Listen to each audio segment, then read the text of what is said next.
Hello, everyone, and welcome back to Godspeed TV. I'm your host, Riley Roseby, your navigating guide in this AI-enabled paradigm shift. Welcome to 2026. It's been quite the year already. I feel like, we've lived through a full year here in just the first 2 weeks, but let's get into some charts. We're going to start kind of broad market, got a few fun topics for us that we'll jump into, but want us to take a look at the NASDAQ 100 here. Right, so this is the big chart I'm watching going into earnings season. We have yet to see the Qs break out. It's a very different look from the Russell 2000 here, right? We're clean breakout, nice update again today. And we want to see a resolution to the upside here from the Qs. So we'll see if this day today, kind of this spinning top candle, can make a stick, and we're off to the races. I can't think of a more bullish setup in the Qs heading into earnings season than us flagging for this is getting close to 2 months here. So all eyes on the Qs. We should see some really, really fun earnings surprises in the next few weeks. And, we just got to follow the small caps. If the small caps are making new highs, it's hard for me to be bearish for the broad market. Now, if we see some weakness in the small caps, they get back below that support there at the end of the year last year, kind of down into the 245, 240 range. We may want to be rethinking our approach. But let's talk about space tourism, because we're going to get into earnings. We're going to talk a little bit more stocks and get into some charts later in the program. But I want to open us up with space tourism because this gives us kind of a nice heuristic as to where we're at in the cycle. So let's first look at the space ETF, ticker UFO, new highs again today on a closing basis. We got a tick above yesterday's highs for, that intraday high, but absolutely incredible strength from the private space sector. And we're seeing it not just in the public markets with price, but, with some of these heuristics. So this is the first lunar hotel brought to you by Grew Space, which is a new startup, hospitality startup, looking to take folks to the moon. And we have early adopters putting down $250,000. I read as much as $1 million deposit to ensure their spot at the first hotel in space on the moon. And if this doesn't get you excited about the future, I don't know what will. We will have to watch this company over probably the better part of a decade, right? They're projecting 2032 for the first hotel to land and be deployed on the moon. 6 years is a long time. 6 years is a long time. We all know this, but we wish them all the most success. And who knows, maybe we'll be coming live from the moon in 2033. I might let folks go up in 2032, let them be the earliest of early adopters, and I'll follow suit. Let's move on to Tesla. Right, big talk on Tesla. If we are living in the aerial economy, the first step is autonomy. Tesla's leading the charge here. Now, Waymo did get approval to operate and, updated regulation within the state of New York, but they left out New York City. So now that is a big thing for Waymo. They got to go tackle Manhattan before we get too excited. But Tesla's cutting its full self-driving monthly subscription. Right? Tesla CEO Elon Musk announced that the company will stop selling its full self-driving software for a one-time fee after February 14th. FSD will only be available as a monthly subscription starting $99 per month. The shift comes as Tesla advances its autonomous mobility goals, including a limited robo-taxi service in Austin and ride-hailing in San Francisco. We can ignore Tesla dropping on the news because I think that is a little bit irrelevant with this headline. Tesla likes to dance. We know this. It's a volatile stock, but this is quite an interesting approach.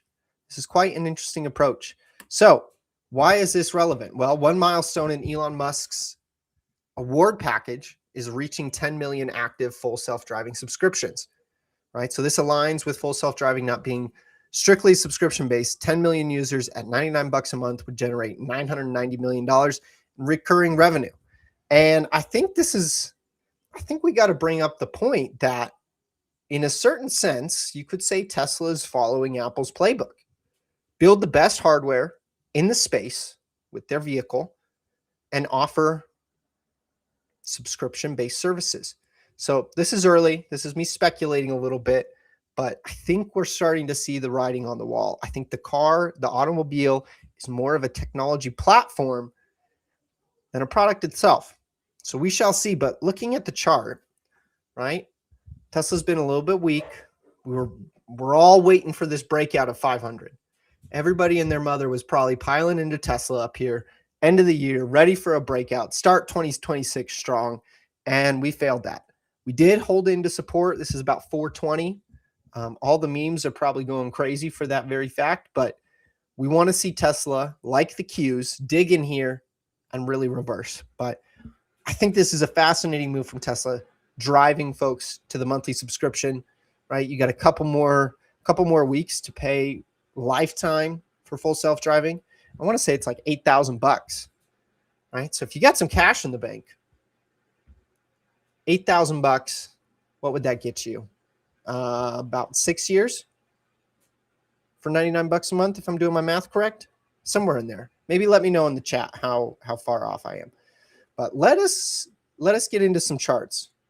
Let's get into some charts because really we're prepping for earnings season. We want to review the market as a whole. So probably what seems to me to be the absolutely hottest sector in the market is drones, right? And this is the Rex Shares Drone ETF, ticker DRNZ, new issue ETF.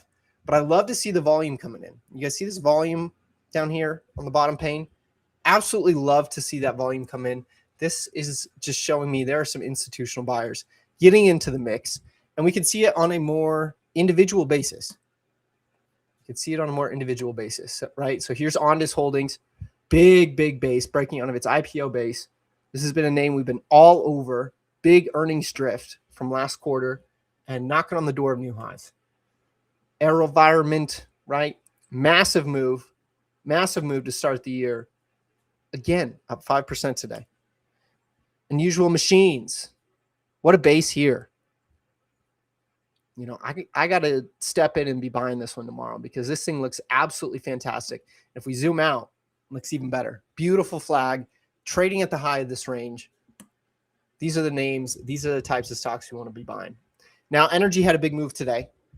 And energy as a whole is interesting, right? Because if you talk to folks, our biggest constraint on getting EV tolls, continuing to usher in autonomous technologies is energy and power. Seeing a big stick, nice move today in the uranium and nuclear ETF, NLR. And folks, remember, this base goes back to 2007, right? What does JC always like to say? The bigger the base, the higher in space. Well, nuclear very well may power us to go have hotels on the moon. So this is what we're watching for. And we had a massive day from Uranium Energy Corp, up 10%, closing at new highs, right? So despite maybe what some would say is a sluggish tape in the Qs, we're seeing signs of strength. Now, this is a fun name. I don't know how many folks out there know about this name, CompoSecure. Big update today, up about 10%, closing at new highs. We're going to zoom out to the weekly. You can see the steady uptrend. Look at this thing, just, stair-stepping higher. And folks, for those who don't know, these guys make premium metal payment cards, right? So you're going to sign up for the Robinhood credit card. They're going to send you a new credit card in the mail. It's going to be nice and metal and feels luxurious and premium. Well, this is CompoSecure. Absolutely beautiful chart. We're going to wait and see how earnings shakes out for these guys. But, the chart was so good, I couldn't bring it along. So how to prepare for earnings? More specifically, how do I prepare for earnings? Because I feel like I'm still young enough, still new enough at this, despite trading for probably the better part of 10 years, to walk you guys through how I prepare. I'm not saying this is how everybody should prepare, but this is just simply how I prepare for earnings. So here's our earnings calendar. Shout out to Sam and the crew over at the Beat Report for putting this together, right? Obviously, yesterday before the open, we had JP Morgan Delta Airlines. Today we had Bank of America, Citigroup, Wells Fargo. Tomorrow we'll get Goldman Sachs, BlackRock, Morgan Stanley.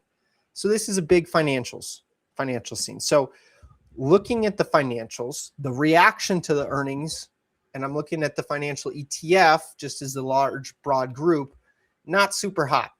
This isn't exactly something that you want to be screaming at buying off the open on these earnings reports. But that may be what we need to do aside for other companies, right? This is Park Aerospace. These guys reported yesterday after the close. Small company, I want to say about $400 million market cap. Kind of bottom of the barrel that we're scraping here. But this is kind of the only action we have, at least within the sectors that I focus on. Big update today, 10% move, 10% move. And here is kind of the TLDR summary of its earnings report. So this is what I look for. Are we growing sales revenue? Plus 20%? Amazing. Amazing. Obviously, we want to see that number as high as humanly possible.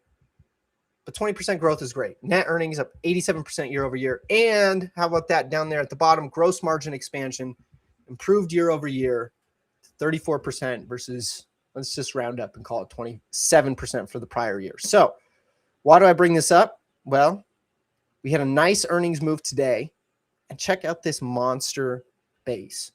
So this is a 3-month, every candlestick represents 3 months here.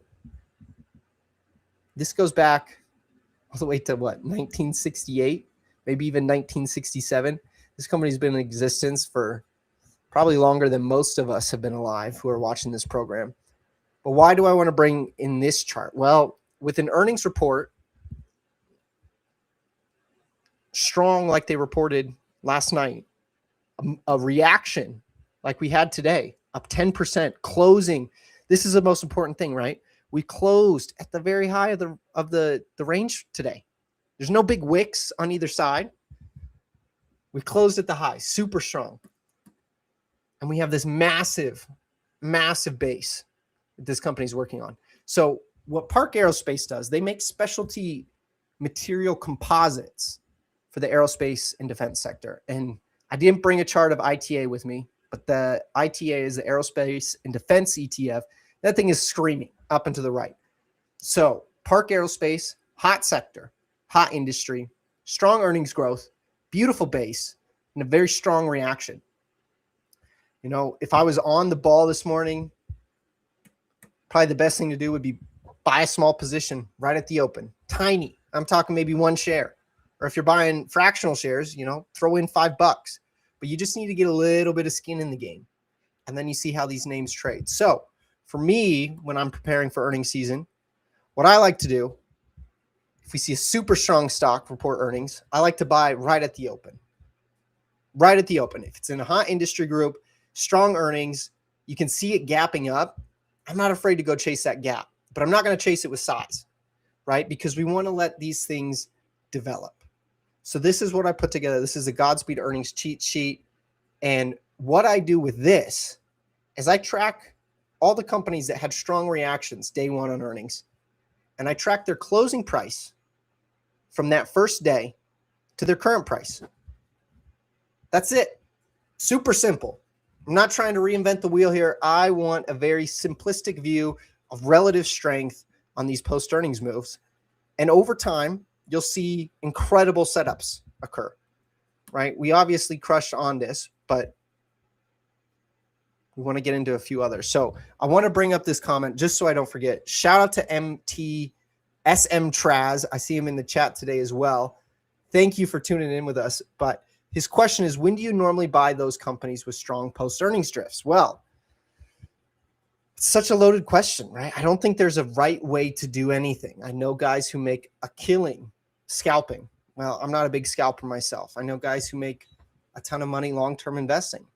You know, that's not necessarily the lane I'm in. I would like to elongate my time frame, but I've really found a nice niche in this kind of, you know, blend between putting together the layers of probability for a long-term swing trade and my tactical background as a day trader. I did spend some time working on a desk in New York, and it was predominantly day trading. So I'm comfortable and confident with my chops there. But to answer your question explicitly, Mr. Traz, I'm not afraid of buying companies the second the stock market opens and they're gapping up. That being said, I'm not buying heavy size. I'm buying just a little bit. I want to get a feel for the name. You want to see buyers continue to step up. And my golden rule is I want to be raising my average cost. I'm not looking to lower my average cost. If I'm lowering my average cost, I'm doing something wrong. I'm forcing it, and I'm not letting the market come to me. So I want to be raising and stepping up that average cost as frequently as I'm buying these names. So let's look at a couple charts. I think this gives Mr. Traz a little bit better explanation. This is MedPace. So they had a strong earnings gap. Let's see, end of October. Beautiful sideways action. Like this is textbook right here. Now, we got shaken out with this bar. Let's see, end of November, early December. And we're setting back up again. So you're asking, when are we buying these names? Well, you want to be buying them when there's a strong risk reward opportunity. Part of the reason I jump the gate, buy names right out the open is you see runners. Sometimes all the stocks aren't basing beautifully like this and give us that nice tight risk entry. Sometimes we have runners, right? I remember Enphase Energy. This is back in 2019. Monster earnings gap. I want to say it was up like 30% on this day in May of 2019. And if we look at this chart, there was no entry. I mean, you could probably find an entry on an hourly chart, but that's tough business to do. So if we're stepping in, buying a little bit, just a little bit, wet your beak. Don't put your portfolio at risk with this buy, but you want to, we all know you pay attention more to a stock if you're in it than if it's just on a watch list. So you want to be buying just enough that you're paying close attention to it. But with a name like Enphase and an earnings reaction like Enphase, you're not going to get a beautiful daily setup. I think Planet Labs is another one of those names that this is a runner. And it's impossible for us to know which names are going to run, which names are going to kind of flag, like MedPace here. We don't know. I don't have a crystal ball. I get the same data and information every single day as you guys do. And so we just have to plan and adjust accordingly. What I found is when I see a strong stock in a strong industry group with strong earnings, I like to jump in right away. Build a position over time, raising my average costs. Because what that earnings gap is telling us is that there is some serious institutional buying power there. And what we know from the post-earnings announcement drift theory is this information takes time to get fully digested into the market, right? Not everybody, especially folks who are running big money, are able to go build a position in the first hour of the market. So we don't want to make too big of conclusions based on how things are going and, load the boat, so to speak, off the open. Because what if we get a pop and a quick flush and Bob's your uncle? Like that's not fun. Your entire day's ruined at that point. So I step into trades. If you're really excited about an earnings report, the stock is gapping higher, step in with a little bit, just enough that you see it kind of on your positions holding on your brokerage account and you're paying close attention to it, because if it does turn and it does run, you're ready. You're ready. Folks, I want to give us an update because I got my new phone set up. It took me, let's see, I ordered this thing back in October. Here we are in January. It's almost 3 months, almost a full 3 months to get this phone up and running. But yesterday I took it to the T-Mobile store. They got me a SIM card. They got me set up with a text and call plan, $20 a month. We ported my number over from my iPhone. Finally got all my contacts transferred over. It's been a process, but so far so good. And it's fantastic. I mean, today's really day one of using this thing. I'm very excited to see how day 30, day 60, day 90 is with this. But I highly encourage you guys to go play with some new hardware. There's some really interesting things happening, and we're seeing it in the marketplace, right?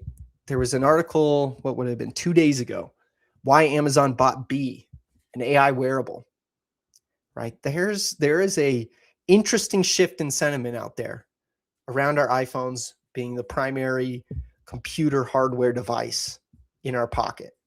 Not everybody wants to have a computer in their pocket 24/7. I'm not opposed to having a computer as a car, which is why Tesla is so compelling. Not sure I'm loving the whole computer in my pocket thing anymore. But folks, that is all I have for us today. Mr. Traz, Mr. Krutsky, great to see you guys here. Thank you for jumping in the chat, bringing some life to the live stream. If you guys enjoyed today's program, please be sure to subscribe, Stock Market TV. Give us a like on this video. Maybe throw me a comment in there. I'll check the comments, after a couple days. If you guys have questions, please drop them in the comments and I'll get to them. I'm happy to get to them. This is kind of an open learning session. We're all here to learn. That's why we tune in. That's all I have. Happy trading, folks. Be safe out there. The world is going crazy. Hug your wife and kids. Love your family. I'll see you guys next week.